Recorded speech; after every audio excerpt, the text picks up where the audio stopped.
Hi നമസ്കാരം, അഭിലാഷ് ഏട്ടനാണ്. അപ്പോൾ നമ്മുടെ സുരാജ് ഏട്ടൻ ഗാനമേള സിംഗർ ഉണ്ട്. ഷോർട്ട് ഫിലിം ഇറങ്ങുമല്ലേ? ഗൂഗിൾ പേ എസ്കേപ്പ് ഇന്ന് വൈകിട്ട്. നല്ല കണ്ടന്റൊക്കെ ചെയ്തു അല്ലേ? നല്ലൊരു സിംഗറാണ്. അതുപോലെ നല്ല നടന്മാരെയൊക്കെ എടുക്കും. മധു സാറിനെ എടുക്കുന്നു. ഒന്നെടുത്തേ ഒന്നെടുത്തേ മലയാള സിനിമയിലെ ഭാവാഭിനയത്തിന്റെ കാര്യത്തിൽ നിർത്തേ. കഴിച്ചമ്മയ്ക്ക് എന്നോട് പിണക്കാണോ? അടിപൊളി, സൂപ്പറായിട്ടുണ്ട് അല്ലേ? അപ്പൊ എന്തായാലും നല്ലൊരു കലാകാരൻ. വേറെ ആരാ എടുക്കണേ?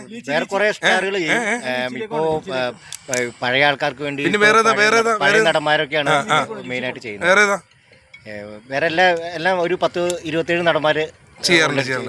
മധുസാറാണ് മാസ്റ്റർ പീസ്. അപ്പൊ ഒരു പാട്ട് പാടാ ചേട്ടൻ, ഒരു മാസ്റ്റർ പീസ് ഏതെങ്കിലും. അതൊരു പാട്ടുണ്ടല്ലോ, ഹിറ്റായ പാട്ടില്ലേ ഇപ്പൊ പാടിയത്?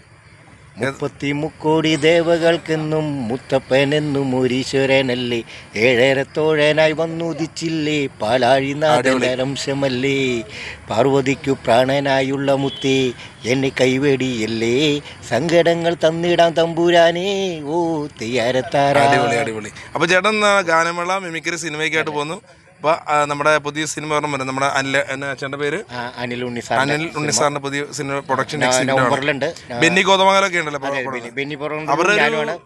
പൂജാരിക്കുന്നെന്ന് പറഞ്ഞ വർക്ക് ഞാൻ ചെയ്തതാണ് അതിനകത്ത് വില്ലനായിട്ട് ചെയ്തത്. എന്തായാലും ഓൾ ദി ബെസ്റ്റ് കേട്ടോ. അപ്പൊ മധുസാർ എല്ലാവരും സപ്പോർട്ട് ചെയ്യണം.